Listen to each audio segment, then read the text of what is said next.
Hello दोस्तों, क्या हालचाल। आई होप कि आप सभी बढ़िया होंगे और आपके बोर्ड एग्जाम 2024 की तैयारी भी चल रही होगी। आज की इस वीडियो में हम एक और मॉडल सेट का खात्मा करने वाले हैं जो आप सभी के लिए काफी ज्यादा इंपॉर्टेंट होने वाला है। ये आपका वायरल क्वेश्चन पेपर है जो 2024 में आपको देखने को मिल सकता है। इसके अंदर हम एमसीक्यू टाइप के क्वेश्चन करने वाले हैं फिजिक्स कंपलसरी के। मैं आप सभी को बता, जो आपका एग्जाम होगा उसमें कुछ सामान्य निर्देश दिए होंगे, ये भी आप सभी को पढ़ने बेहद जरूरी है। आपका जो एग्जाम होगा एमसीक्यू टाइप क्वेश्चन होगा वो 1 घंटे 30 मिनट का होगा। ये आपके पूर्णांक 35 नंबर का आपका पेपर होने वाला है। कुछ आपको सामान्य निर्देश दिए हुए हैं, ये भी पढ़ना जरूरी है क्योंकि आप एग्जाम दोगे तो किन बातों को आपको ध्यान रखना है वो भी जरूरी है।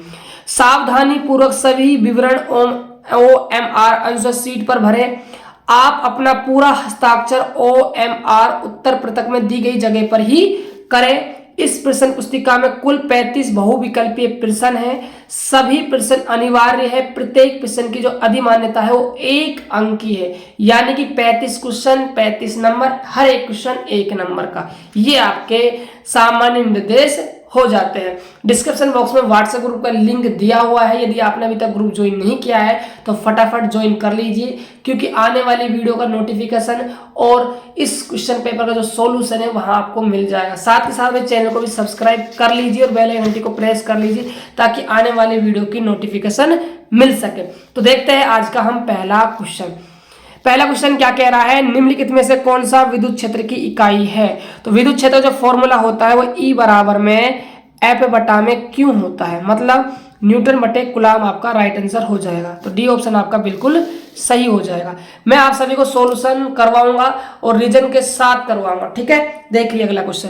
जब एक समान विद्युत क्षेत्र, यहाँ आप वर्ड जोड़ लीजिए, एक विद्युत क्षेत्र में रखा जाता है तो एक विद्युत ध्रुव अनुभव करता है। मान लीजिए एक समान आपका विद्युत क्षेत्र है, इसके अंदर आपने एक -Q + Q, बीच की दूरी 2 है, थीटा कोण पर आपने एक विद्युत द्विध्रुव रख दिया तो ये क्या अनुभव करता है। तो मैं आप सभी को बता दूं, ये बल अनुभव नहीं करता है, ये बलागुण अनुभव करता है। एक शुद्ध बल गलत बात है, एक बलागुण, इसलिए आपका बी ऑप्शन बिल्कुल सही हो जाएगा। देखते हैं अगला क्वेश्चन। तो अगला क्वेश्चन क्या है, देखिए। एक ही त्रिज्या के दो तांबे के गोले, एक त्रिज्या के दो तांबे के गोले एक ठोस और दूसरे खोखले एक ही विभव के लिए आवेशित कर रहे हैं जिसमें ज्यादा आवेश होगा। ये आपके दो गोले हैं, एक गोला ये है, एक गोला ये है। ये आपका ठोस है, ये आपका खोखला है, और ये क्या है, आपके चालक है। क्या है, आपके चालक। और आप सभी को पता हो, चाहे गोला ठोस हो चाहे खोखला हो, यदि आप आवेश दोगे तो सतह पर क्या है, एक समान रूप से फैल जाएगा। तो ये आपका एक समान रूप से फैल गया। तो इसके कारण जो विभव का फॉर्मूला होता है वो V बराबर होता है KQ/R। तो इसके कारण वोल्टेज हो जाएगा KQ/R। इसका मतलब जो वोल्टेज है वो रेडियस पर क्या कर रहा है, डिपेंड कर रहा है। लेकिन उसने कहा कि त्रिज्या क्या है आपकी, एक ही त्रिज्या है, मतलब त्रिज्या क्या है, समान। त्रिज्या जब समान है दोनों के लिए तो सीधी सी बात है वोल्टेज भी क्या रहने वाला है, समान रहेगा। जब वोल्टेज समान है तो जो आवेश है हमारा वो भी क्या रहेगा, समान। इसीलिए आपका गे ऑप्शन बिल्कुल सही हो जाएगा। अगला क्वेश्चन देखिए। एक गाउसीय गोला अपने भीतर एक विद्युत द्विध्रुव घेरता है। पूरे गोले में कुल प्रवाह का मतलब है आपसे फ्लक्स पूछ रहा है। क्या पूछ रहा है आपसे, फ्लक्स का मान पूछ रहा है। मान लीजिए एक क्या है, गोला है और ये कैसी पृष्ठ है, ये गाउसीय गोला है। इसके अंदर क्या है कि विद्युत द्विध्रुव रखा हुआ है, मतलब -Q + Q और बीच की दूरी 2 है। तो आपसे पूछ रहा है इससे कितना फ्लक्स गुजरेगा। तो फ्लक्स का फॉर्मूला है φ = Q/ε0 सिग्मा Q कह दीजिए बच्चों। सिग्मा Q होता है गाउसीय पृष्ठ के अंदर उपस्थित कुल आवेश। तो आप देखोगे -Q + Q जुड़कर कितने हो जाएगा, 0 आपका आवेश हो जाएगा। भाग लगाओगे तो फ्लक्स की वैल्यू कितनी आने वाली है, 0। इसीलिए आपका डी ऑप्शन बिल्कुल सही हो जाएगा। अगला क्वेश्चन है। साबुन के बुलबुले पर ऋणात्मक आवेश होता है तब इसकी त्रिज्या पर क्या इफेक्ट पड़ने वाला है। मान लीजिए ये एक साबुन का बुलबुला है, इसके ऊपर कैसा चार्ज फैला हुआ है, नेगेटिव चार्ज है। अब देखिए नेगेटिव चार्ज जो फैला हुआ है, जो नेगेटिव चार्ज है वो एक दूसरे पर कौन सा बल लगाएगा, प्रतिकर्षण बल लगाएगा, जिसकी वजह से इसका आकार में क्या होगी, धीरे धीरे वृद्धि होगी, मतलब त्रिज्या क्या है, बढ़ जाएगी। तो आपका बी ऑप्शन बिल्कुल सही हो जाएगा।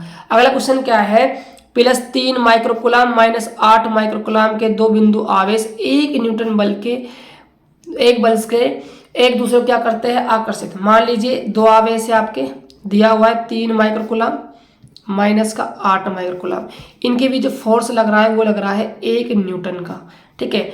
अब आपसे कह रहा है उनमें से प्रत्येक में +5 माइक्रोकूलम का आवेश जोड़ दिया जाता है, तो अब जो बल लगेगा वो कितना लगने वाला है। तो देखिए बच्चों क्वेश्चन काफी शानदार आपसे पूछा है, दिमाग लगाना। देखिए ये कह रहा है कि हर एक आवेश को आपको देना है प्लस का 5 माइक्रोकूलम, तो आप इसको दोगे 5 तो ये जुड़ कितना हो जाएगा आपका 8, ये माइनस का 8 है, आपने प्लस का 5 दिया तो क्या हो जाएगा माइनस का 3। देखिए एक चार्ज आपका प्लस का है, एक चार्ज माइनस का है, कौन सा बल लगेगा, आकर्षण बल लगेगा, और सेम वैल्यू है। देखो बस फर्क कितना सा है, ये माइनस का था पहले, अब ये किसका बन गया, प्लस का। और आप सभी जानते जब हम फोर्स निकालते हैं कूलम का तो हम परिमाण लेते हैं, इसीलिए अब भी मेरे प्यारे बच्चों 1 न्यूटन बल लगेगा। और कौन सा बल होगा, आकर्षण या प्रतिकर्षण, अब भी आकर्षण ही प्रकृति का होगा, इसीलिए आपका ए ऑप्शन बिल्कुल सही हो जाएगा। अगला क्वेश्चन है आप सभी के सामने, एक समांतर प्लेट कैपेसिटर को आवेशित किया जाता है और फिर बैटरी को हटा दिया जाता है, प्लेटों को और दूर कर दिया जाता है, प्लेटों के बीच विभवांतर होगा। देखिए क्या है क्वेश्चन काफी लाजवाब शानदार है। देखिए ये दो प्लेटें हैं, समांतर प्लेट संधारित्र प्लस माइनस, ये डी दूरी पर रखी हुई शुरुआत में ऐसा मान लीजिए, और आपने क्या किया, बैटरी हटाई और इनको कुछ दूरी पर रख दिया। नई दूरी मान लीजिए कितनी है आपकी डी डैश, ये प्लस ये माइनस, तो प्लेटों के बीच का विभवांतर आपसे पूछा जा रहा है। देखो मैं आप सभी को बता दूं धारिता का फॉर्मूला होता है C बराबर A/0/d होता है। अब आपने d का मान बढ़ाया तो इसका मतलब आपकी धारिता क्या है, घट गई, राइट। अब आपकी धारिता घट गई तो वोल्टेज पर क्या इफेक्ट पड़ेगा, तो फॉर्मूला होता है C बराबर में Q/V। अब आपकी धारिता घटी है तो इसका मतलब आपका वोल्टेज तो बढ़ेगा, तो इसीलिए आपका जो ऑप्शन होने वाला है वो आपका हो जाएगा सी ऑप्शन, आपका बिल्कुल सही हो जाएगा। अगला क्वेश्चन देखिए, संधारित्र की प्लेटों पर आवेश के बढ़ने से क्या होगा, ये आपको बताना है। देखिए फॉर्मूला होता है C बराबर में Q/V, क्यों निकालोगे आप तो C भी हो जाएगा। अब आपसे कह रहा है कि आवेश बढ़ाया आपने तो क्या बढ़ेगा, आपका वोल्टेज भी बढ़ेगा। क्यों समानुपाती होता है किसके, V के, तो Q बढ़ा तो आपका V भी बढ़ेगा, तो प्लेटों के बीच विभवांतर बढ़ता है, बी ऑप्शन आपका बिल्कुल सही हो जाएगा। अगला क्वेश्चन है, दो संधारित्र प्रत्येक की धारिता कितनी है, 6 माइक्रोफैरड है, न्यूनतम और अधिकतम धारिता जो प्राप्त की जा सकती है। देखिए दो संधारित्र दिए हुए हैं आपको, एक और ये आपका एक दूसरा संधारित्र है। देखिए आपसे कह रहा है कि आपको न्यूनतम और अधिकतम धारिता प्राप्त करनी है, तो न्यूनतम धारिता कब प्राप्त होती है, जब जो संधारित्र है हमारे 6 माइक्रोफैरड का है, ये भी 6 माइक्रोफैरड का है, तो न्यूनतम धारिता जब प्राप्त होती है हमें जब दोनों संधारित्र को हम कौन से क्रम में जोड़ेंगे, सीरीज ऑर्डर में, मतलब श्रेणी क्रम में जोड़ेंगे। तो जो श्रेणी क्रम में जोड़ेंगे तो उसकी जो धारिता होती है दोनों का मल्टीप्लाई बटे में दोनों का टोटल होती है। 6 चंगे 36, 6 और 2 आपका 12, तो 12 तिया 36, तो 3 माइक्रोफैरड हो जाएगी। अधिकतम धारिता आपको चाहिए तो आपको इनको जोड़ना पड़ेगा पैरेलल ऑर्डर में, समांतर क्रम में। धारिता जो फॉर्मूला होगा वो दोनों का टोटल हो जाएगा, 6 + 6 मतलब 12 माइक्रोफैरड, तो 3 और 12 आंसर आपका राइट हो जाएगा, इसीलिए आपका बी ऑप्शन बिल्कुल सही हो जाएगा। अगला क्वेश्चन है, आपको एक सर्किट बनाकर दिया हुआ है, कह रहा है बिंदु ए और बी के बीच समतुल्य धारिता प्राप्त आपको करनी है। बच्चों मैंने आपको न्यूमेरिकल क्वेश्चन करवा दिए हैं, उसके अंदर मैंने एक क्वेश्चन करवाया था ऐसा ही, वो भी क्वेश्चन उसी बेस पर आधारित था जैसा कि ये वाला क्वेश्चन आपका है। देखिए इसको आप यदि P मानते हो, इसको आप Q मानते हो, इसको आप R मानते हो, इसको आप यदि S मानते हो, और देखिए ये वाली जो शाखा है ये आपकी बीच की शाखा है, तो ये व्हीट स्टोन सेतु बन जाता है। क्यों, कि व्हीट स्टोन सेतु की संतुलन अवस्था होती है P/Q बराबर R/S। आप देखोगे P का मान 3 है, Q का मान 3 है, बराबर R का मान 3 है, S का मान 3 है, तो अनुपात क्या आ गया हमारा, बराबर आ गया। इसका मतलब व्हीट स्टोन सेतु संतुलन की अवस्था में है, तो ये जो बीच वाली शाखा है ये किसी भी काम की नहीं होगी। अब आपको धारिता निकालनी, देखिए तो 3C और 3C का जो संधारित्र कौन से क्रम में जुड़ गया, श्रेणी में, तो श्रेणी क्रम में क्या होता है, दोनों का गुणा बटे में दोनों का टोटल। सेम नीचे से दोनों का गुणा बटे में दोनों का टोटल। तो देखिए 3 तिया 9, 3 और 3 6, काटोगे 3 के पार 3 और ये आपका 2 कट जाएगा। सेम यहाँ से 3/2 आपका आ जाएगा। अब आप देखोगे 3/2 सी और 3/2 सी, धारिता का जो संधारित्र है ये यहाँ पर 1 बन गया और यहाँ पर भी 1 बन गया। और ये दोनों कौन से ऑर्डर में जुड़ गए आपके, ये आपके हो गए अब समांतर क्रम में। तो समांतर क्रम में क्या करेंगे, इन दोनों का हम टोटल कर देंगे। तो जो आपका आंसर है वो हो जाएगा 6/4। यानी कि यहाँ पर छोटी सी मिस्टेक हो गई, क्योंकि हमारा जो एलसीएम आएगा वो 2 ही तो आएगा प्यारे बच्चों। तो 2 में भाग लगेगा 6 का, तो कितनी आ जाएगी 3 सी आपकी धारिता निकल कर आ जाएगी। 3/2 नहीं 3 सी आएगी, ठीक है। इसीलिए जो आपका ऑप्शन है वो आपका तीसरा ऑप्शन बिल्कुल सही हो जाएगा। अगला क्वेश्चन देखिए, यदि एक समांतर प्लेट संधारित्र की प्लेटों के बीच एक परावैद्युतांक डाल दिया जाए तो उसकी धारिता का मान क्या होगा। घटता है, बढ़ता है, वही रहता है, कोई नहीं बदलता। देखिए क्या होता है, मान लीजिए जब आपकी धारिता प्लेटों के बीच कुछ नहीं रखा तो धारिता का फॉर्मूला होता है C बराबर A एप्सिलॉन नॉट अपॉन में D। अब आपने माध्यम भर दिया है तो फॉर्मूला हो जाएगा धारिता का A एप्सिलॉन नॉट और एप्सिलॉन R अपॉन में D। मतलब जो धारिता है आपकी वो परावैद्युतांक से क्या हो जाती है, गुणा हो जाती है। इसका मतलब धारिता आपकी बढ़ जाती है। बी ऑप्शन आपका बिल्कुल सही हो जाएगा। अगला क्वेश्चन है, प्रतिरोधों को मापने के अन्य तरीकों की तुलना में बीट स्टोन सेतु ब्रिज अधिक सटीक क्यों है। उसका रीजन क्या है दोस्तों, ये आपका शून्य विच्छेद विधि पर आधारित है। क्वेश्चन नंबर 13वां, किरचॉफ के विद्युत परिपथों में पहले और दूसरे नियम के परिमाण। पहला नियम आपका आवेश संरक्षण पर आधारित है और दूसरा नियम आपका ऊर्जा संरक्षण पर आधारित है। इसीलिए आपका ऑप्शन बी बिल्कुल सही हो जाएगा। अगला क्वेश्चन है, एक निश्चित तार के विद्युत प्रतिरोध की लंबाई और त्रिज्या एक साथ दुगनी कर दी जाए तो क्या इफेक्ट होने वाला है, ये आप सभी को बताना है। देखिए आपसे क्या पूछ रहा है, क्वेश्चन काफी शानदार है और अच्छा बेसिक क्वेश्चन नहीं है दोस्तों, थोड़ा सा हाई लेवल क्वेश्चन ये आपको दे दिया है यहाँ पर, बट ये है कि हम इसको आराम से कर लेंगे। देख कैसे करना है, सुनिए ध्यान से। एक निश्चित तार के विद्युत प्रतिरोध की लंबाई और त्रिज्या क्या है, एक साथ दुगनी कर दी जाती है। मान लीजिए शुरुआत में तार था, इसकी लंबाई L थी और इसकी त्रिज्या मान लीजिए आप क्या थी, R थी, ठीक है।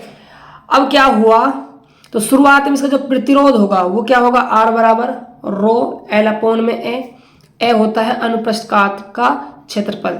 तो ये आपका अनुप्रस्थ जो काट का क्षेत्रफल है ये πr² है, तो यहाँ हो जाएगा πr²। अब आपने सेकंड कंडीशन में क्या किया,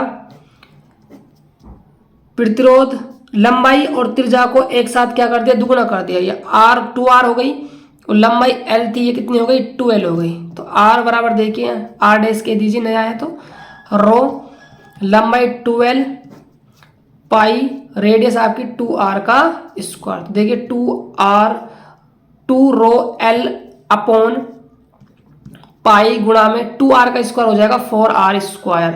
तो 2 से 4 कट जाएगा 2R, तो 1/2 रो L अपॉन में πr²। ये अपना क्या हो जाएगा, R हो जाएगा। मतलब क्या हो जाएगा, हमारा प्रतिरोध आधा हो जाएगा।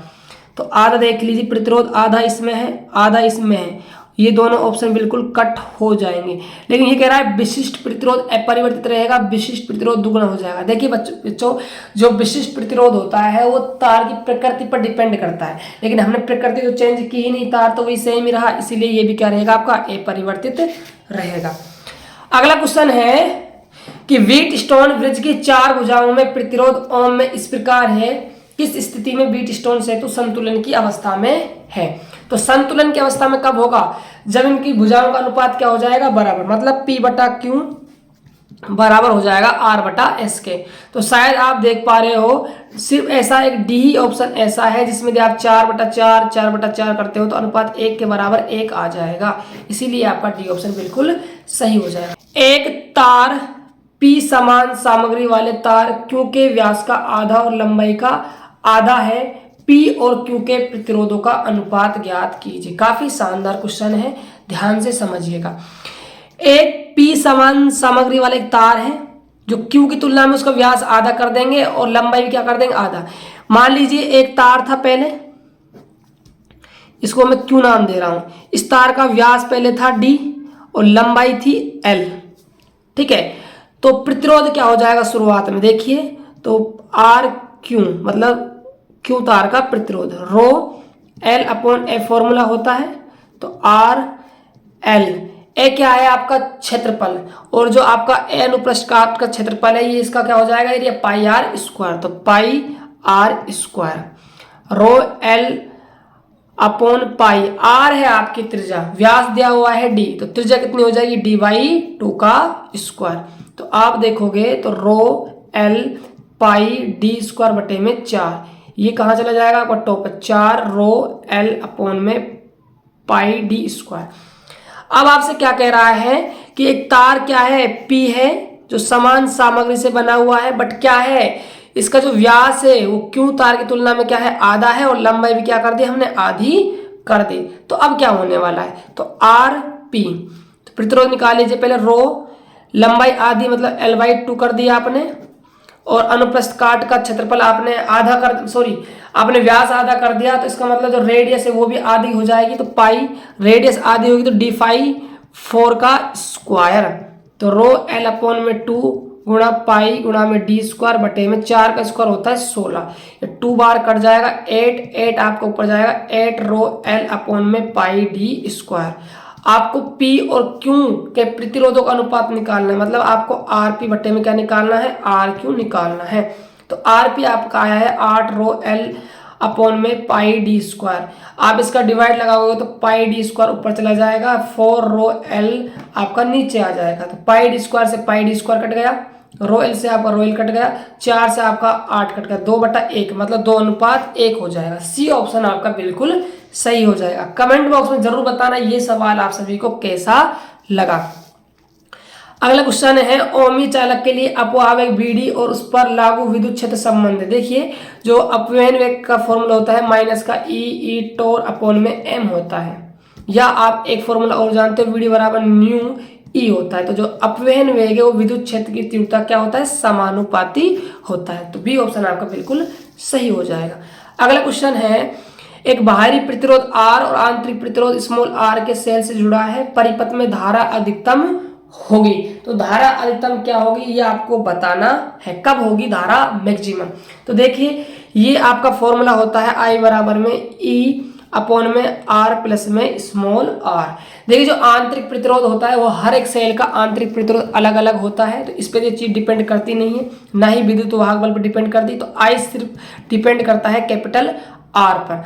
अब देखिए यदि R का मान जितना कम होगा I का मान उतना ही ज्यादा होगा, तो R का कम से कम मान कितना हो सकता है, 0 हो सकता है, इसलिए आपका डी ऑप्शन बिल्कुल सही हो जाएगा। अगला क्वेश्चन है, एक प्रोटॉन 5T मतलब 5 टेस्ला के एक समान चुंबकीय क्षेत्र में 4 गुणा 10⁷ मीटर पर सेकंड वेग से चुंबकीय क्षेत्र के लंबवत प्रवेश करता है। वर्ड पर फोकस कीजिए, लंबवत मतलब 90 डिग्री पर आ रहा है। प्रोटॉन पर लगने वाला चुंबकीय बल ज्ञात कीजिए, और प्रोटॉन का आपको आवेश दिया हुआ है जो कि इलेक्ट्रॉन के बराबर होता है। तो देखिए फोर्स जो लगता है बल का, F बराबर में QVB साइन थीटा होता है, ठीक है। तो देखिए F निकाला तो F बराबर Q का मान 1.6 10⁻⁻19 कूलम गुणा वेग है आपका 4 गुणा 10⁷, चुंबकीय क्षेत्र है आपका 5 और साइन 90 आपका हो जाएगा 1। तो देखिए आगे अब आप देखोगे 1.6 गुणा ये 10⁻⁻19 से ये प्लस की 7 कितनी बच जाएगी, माइनस की 12, और 4 पंजे कितना होता है 20 होता है। अब देखिए 1.6 गुणा यहाँ से 2, 20 को आप लिख सकते थे 2 गुणा 10⁻1, 10⁻1 पॉजिटिव है तो यहाँ कितनी बन जाएगी फिर माइनस की 11। तो ये आपका 3.2 गुणा 10⁻11 आपका राइट आंसर हो जाएगा। तो आपका बी ऑप्शन बिल्कुल। क्वेश्चन है, 2 लंबे समांतर तार जिनमें प्रत्येक में एक दिशा में 2 समांतर तार है, एक ही दिशा में धारा बह रही है 1 एम्पियर की, यहाँ भी 1 एम्पियर प्रवाहित होती है, को 1 मीटर की दूरी पर रखा गया है, 1 मीटर की दूरी पर रखा गया है, उनके बीच आकर्षण बल। देखिए मैं आप सभी को बता दूं ये 1 एम्पियर की अंतरराष्ट्रीय परिभाषा से रिलेटेड क्वेश्चन है, आप सभी ने पढ़ा होगा। तो फॉर्मूला होता है बल का F बराबर में न्यू नोट अपॉन में 4π2I1I2 बटे में R। तो F बराबर में न्यू नोट का मान होता है 4π गुणा 10⁻⁷, 2 गुणा में धारा 1 गुणा में 1 बटे में 4π, दूरी है आपकी 1। तो देख लीजिए आप 4 पाई से 4 पाई कट गया, तो क्या बचा सिर्फ 2 गुणा 10 की घात -7 न्यूटन पर मीटर। तो इसीलिए आपका ऑप्शन ए बिल्कुल राइट हो जाएगा। ठीक है, देख सकते हो, बिल्कुल ए ऑप्शन आपका बिल्कुल राइट हो जाएगा। अगला क्वेश्चन है लोरेंज बल के लिए व्यंजक है। देखिए जो लोरेंज बल होता है ना, वो विद्युत बल और चुंबकीय बल का योग होता है।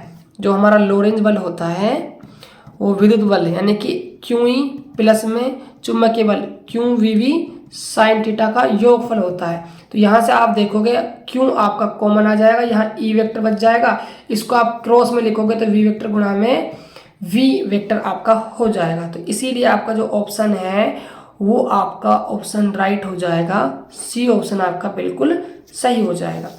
अगला क्वेश्चन है जब एक ही दिशा में दो समांतर चालकों में विद्युत धारा प्रवाहित होती है तो दोनों चालक एक दूसरे को आकर्षित करेंगे, प्रतिकर्षित करेंगे, न आकर्षित न प्रतिकर्षित, इनमें से कोई नहीं।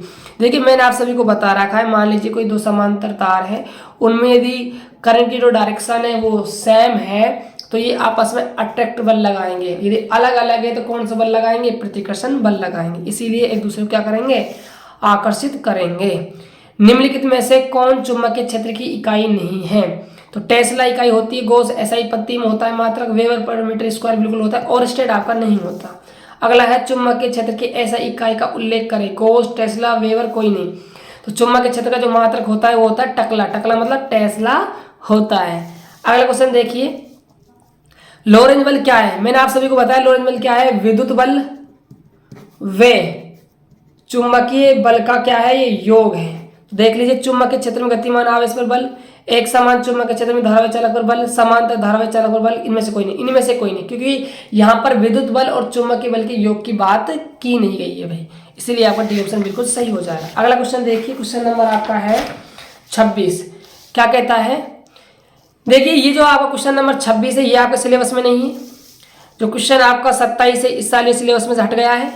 जो क्वेश्चन आपका 28 है ये भी आपका सिलेबस में से हट गया है। तो जो चीज़ हट गई है उसको मैं नहीं करवाऊंगा भाई, ठीक है। जो क्वेश्चन नंबर आपका 29 है वो भी आपके सिलेबस में नहीं है। बच्चों मैं ये नहीं करवा रहा, क्यों नहीं करवा रहा? क्योंकि आपको इसका बेसिक ही नहीं पता। यदि मैं आपको समझाता हूँ तब भी आपको समझ में नहीं आएगा और आपके बोर्ड एग्जाम में भी नहीं पूछा जाएगा। तो जो चीज़ पूछी ना जाए और जो आपने पढ़ा ना हो तो उसकी बात करना ही बेकार है। अगला क्वेश्चन है एन घुमाव ए अनुप्रस्थ काट क्षेत्र की कुंडली का तल भी चुंबकीय क्षेत्र के समांतर रखिए। मान लीजिए चुंबकीय क्षेत्र है उसके समांतर, कैसे समांतर, ये आपकी एक कुंडली रखी हुई है। तो जब भी समांतर रखी हुई है जो एंगल बनेगा ना एन कैप के साथ बी वेक्टर का, वो हमेशा कितना बनेगा? 90 डिग्री बन जाएगा। और आप सभी ने फॉर्मूला पढ़ा होगा फ्लेक्स का, फाई बराबर में क्या होता है? बी ए कोस थीटा। तो थीटा की वैल्यू कितनी है आपकी? 90 डिग्री है। यदि आप 90 जमाते हो तो आपको जो फ्लेक्स आएगा वो 0 आ जाएगा। इसीलिए आपका ऑप्शन डी बिल्कुल सही हो जाएगा। अधिष्ठापन की भूमिका तुल्य है। अधिष्ठापन का मतलब होता है अन्योन प्रेरक गुणांक। क्या होता है? अन्योन प्रेरकत्व कह दो या अन्योन प्रेरण गुणांक कह दो, एक ही बात है प्यारे बच्चों। संवेग, ऊर्जा, बल, जड़ता, ये जड़ता नहीं है भैया ना, जड़त्व। तो ये आपका हो जाएगा डी ऑप्शन बिल्कुल सही, ठीक है। आगे देखते हैं अगला क्वेश्चन क्या है। अगला क्वेश्चन क्या है? समान दिशा में समान मात्रा में विद्युत धारा प्रवाहित करने वाली दो समान समाक्षीय कुंडली P तथा Q निकट लाई जाती है विद्युत धारा। देखिए एक कुंडली आपकी यह है, एक कुंडली यह है, दोनों का अक्ष क्या है? इनका समान है और इनको पास लाया जाएगा। इसको P मान लीजिए, इसको Q मान लीजिए, और जो दोनों में धारा की दिशा है वो कैसी है? समान। मान लीजिए धारा बह रही है आपकी एंटी क्लॉकवाइज, ठीक है, क्लॉकवाइज भी आप मान सकते हो, नो प्रॉब्लम, ठीक है। अब देखिए जब आप इनको पास लाओगे तो इसके कारण क्या निकलेगी? इसके अंदर से विद्युत चुंबकीय बल रेखाएं निकलेगी, Q से भी निकलेगी और P से भी निकलेगी। अब देखिए चुंबकीय बल रेखाएं निकल रही है Q से P की तरफ, तो जो हमारा धारा की डायरेक्शन होगी लेंज के नियम से वो क्या होगी? अपोजिट होगी। तो धारा ऐसे बह रही है तो जो प्रेरित विद्युत वाहक धारा है वो कैसे बहेगी? क्लॉक वाइज आपकी बहना स्टार्ट हो जाएगी। इसका मतलब क्या है कि आपके धारा के मान में क्या होने वाली है? कमी होने वाली। तो P और Q दोनों घटते हैं भाई, दोनों घटते हैं। तो ये आपका डी ऑप्शन बिल्कुल सही हो जाएगा। डी ऑप्शन होगा भाई, सी ऑप्शन नहीं होगा ना।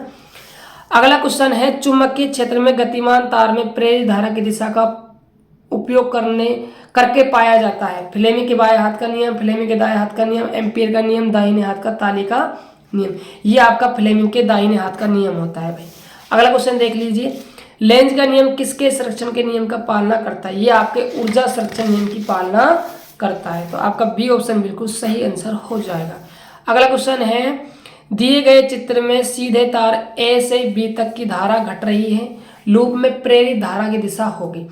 देखिए ये डायरेक्शन है आपकी धारा की दिशा, तो नियम पढ़ा है आपने दाहिने हाथ का, अंगूठा धारा की दिशा में उंगलियों घुमाओ, तो उंगलियां कहाँ घूम रही है? बाहर की, और आपकी उंगलियां घूम रही, तो घुमाओ दिशा, तो ये क्या हो जाएगी? आपकी धारा की डायरेक्शन हो जाएगी, मतलब दक्षिणावर्त। ए ऑप्शन आपका बिल्कुल राइट आंसर आ जाएगा। तो आई होप कि ये सॉल्यूशन आप सभी को पसंद आया होगा। यदि आपको ये सॉल्यूशन पसंद आया हो तो भाई चैनल को सब्सक्राइब कर दीजिएगा, वीडियो को लाइक कर दीजिएगा, और जितना हो सके अपने दोस्तों के पास शेयर भी कर दीजिएगा। तो मिलते हैं नेक्स्ट वीडियो में, तब तक के लिए जय हिंद जय भारत।